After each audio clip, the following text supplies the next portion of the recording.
Welcome, greetings all. I am of course Dr. Gentleman, and today we are delving into gothic romance, attic-dwelling secret wives, and psychic governesses with another classic novel, Jane Eyre. Let's start with another great work. Today's question comes from another doubting Thomas. Do you really live in Japan? Certainly do. Blessed are those who have not seen and yet have believed. Not enough for you? I'll just show you.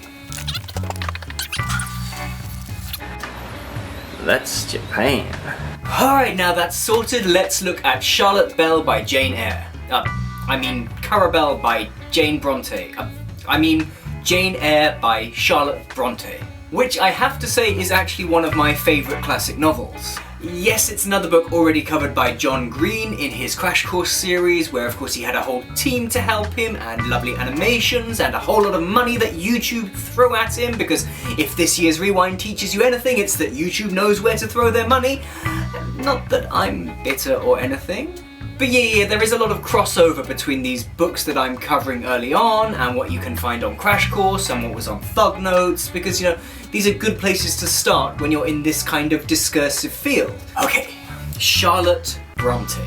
One of the good things about the English literary heritage is that, there is good representation of female novelists. Yeah, certainly it's not a 50-50 balance or anything even remotely close, but of the great female literary figures, a decent amount of them come from Britain. And that continues today. Arguably the greatest living novelist is J.K. Rowling? Possibly.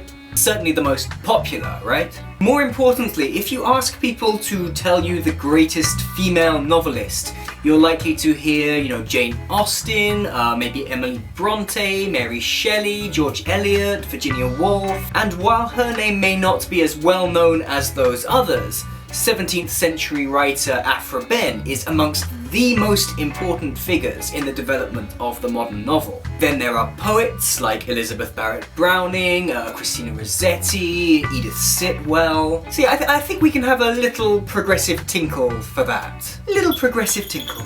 But one issue that comes up again and again is that female writers, especially female novelists, are encouraged to hide their gender in order to be accepted more readily.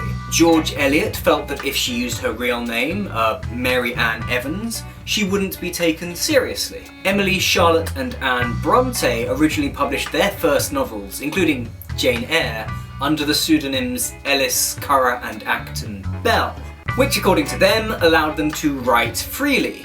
And even J.K. Rowling was encouraged to write under that name and not, Jo Rowling or Joanne Rowling, so that boys wouldn't be put off her book about a boy wizard. And a J.K. Rowling could just as easily be a J.K. Simmons. In the Brontes' case, their little deception didn't last for very long. Jane Eyre, along with Emily's classic work Wuthering Heights, were published in 1847. And by the following year, their real identities were public knowledge. Really, it's a little sad that the sisters felt that they needed to write under male names at all, especially when all three of them were remarkably talented. One interesting point that Charlotte herself raised on this question was that, even though it was largely the prejudice they feared that they would face that made them reluctant to use their real names, on the obverse side, even if they garnered a positive reaction, she felt that a woman could only receive flattery, which is not really true praise. Even though publishing has changed a great deal since the Brontes' day, and if anything, today it's a very female-dominated industry, there's no getting away from the fact that, especially when it comes to the classics, gender politics do really inform readers' opinions. So when I started to read Jane Eyre in my mid-teens, I still had these adolescent hang-ups about, female writers of classics are just not for me. Well, I'm very happy to report that my preconceptions were completely shattered. I think Jane Eyre is a brilliant novel. It's just a superb piece of writing, especially for a debut novel. For me, it's clear that Bronte is just writing what she would like to read. With Austen, sometimes I feel like she wants to make a social commentary or she wants to belittle the tastes of others. But Bronte seems to me to be writing mostly for the pleasure of writing. Sure, what comes out of that is a revolutionary new way of writing women with great depth and introspection. And sure, that ties into social commentary. But I feel like that's more symptom than cause. One of the things I admire the most here is how the joy of writing just comes across in the text. Here's an example. Conventionality is not morality. Self-righteousness is not religion. To attack the first is not to assail the last.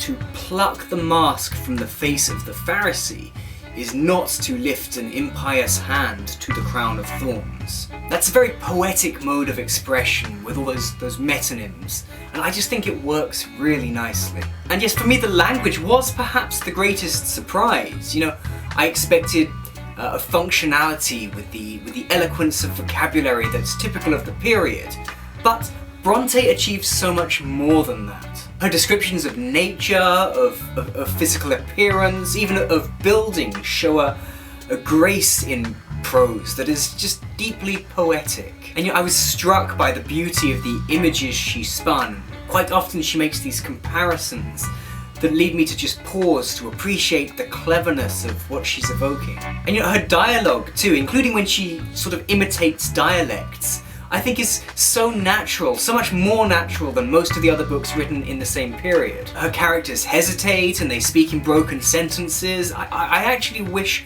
that her influence on the way dialogue is written were greater in the English language. Stylistically, Bronte is first rate, and even though this book is lauded as a classic, I don't think she gets enough appreciation for how well she writes. Story-wise, much of the character of Jane Eyre seems to be derived from Charlotte Bronte herself, from autobiographical details to temperament. And it's probably that makes her so believable.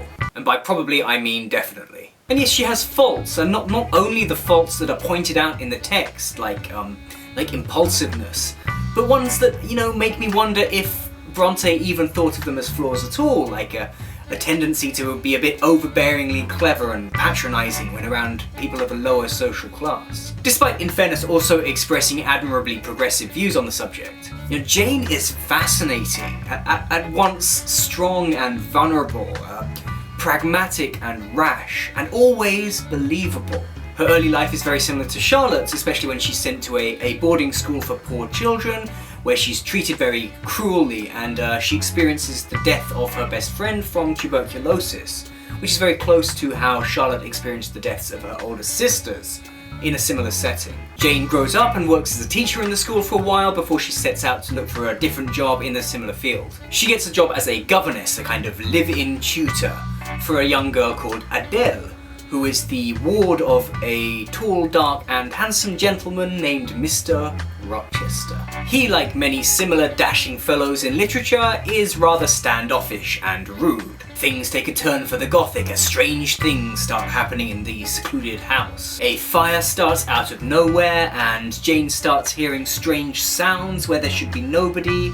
But at the same time, she and Mr. Rochester start to get closer and closer. Rochester is an interesting figure, skirting that line between likeable and contemptible, in a similar way to Mr. Darcy, but to my mind at least with a lot more of the likeable and a lot less of the contemptible.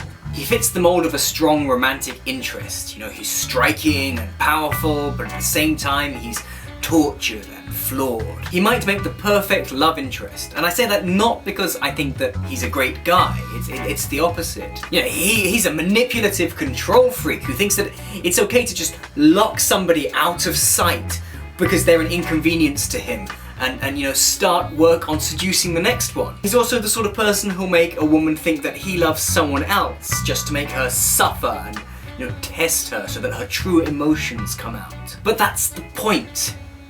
He might just be somebody who needs saving from themselves. Someone like Jane, or perhaps like the reader, might just be able to set him right, save him from his self-destructive ways and from his dark past, fix him without changing him. Jane can see who he really is and might just be instrumental in stopping his most outlandish behaviour. With a little divine intervention, I grant you. I think Jane and Rochester by the end of the book make a sweet couple, and their fiery relationship is the heart and soul of this novel. You know, they have this special connection. He is not of their kind. I believe he is of mine. I'm sure he is. I feel akin to him. I understand the language of his countenance and movements. Though rank and wealth sever us widely, I have something in my brain and heart, in my blood and nerves, that assimilates me mentally to him. But this isn't a simple, slow-burning love story. Oh no. The gothic elements are lesser fan for the flames than, you know, a huge set of bellows that a herd of elephants have decided to take trampolining classes on. Just as Jane reveals her love and the two are planning to get married, the dramatic truth is revealed. Mr. Rochester already married someone. Gasp! But when they were wed, he found out that his bride was already descending into a deep and uncontrollable madness. So he decided that the best thing to do would be to lock her in the attic, get a drunken nurse to look after her, and pretend she doesn't exist. Great plan! Great plan! Great plan! So when this all comes out and the marriage is off because bigamy is illegal, you know, Rochester's response is, well, we can't really be married, but how about we just, like, go to France and pretend we are? Jane's response is basically, no, I'm out of here. And, you know, who can blame her? She runs away and nearly dies on the moors, where, you know, she's lucky not to run into Catherine calling for Heathcliff. But she is saved by a man called St. John Rivers. St. John, of course, being spelled like this. Come on, you know that says St. John, right? St. John. Obvious. So Jane gets a new job and starts to warm up to this Mr. Rivers chap, and, you know, when she reveals her true identity to him, he just happens to know her family history. He also knows that her uncle passed away and left her a considerable fortune. Just like in Oliver Twist. Ka-ching! And this not only helps Jane, but helps Rivers as well, because they were also related to that uncle, but they didn't receive a penny in inheritance. But when Jane gets hers, she's happy to share. And in fact, as things get better, Rivers actually proposes to Jane, not because they love each other, but because it would be a good practical match. And just as Jane starts to think, you know, maybe this is the best course of action for her. You know, maybe this new, safe, uninteresting, but straightforward life would suit her well.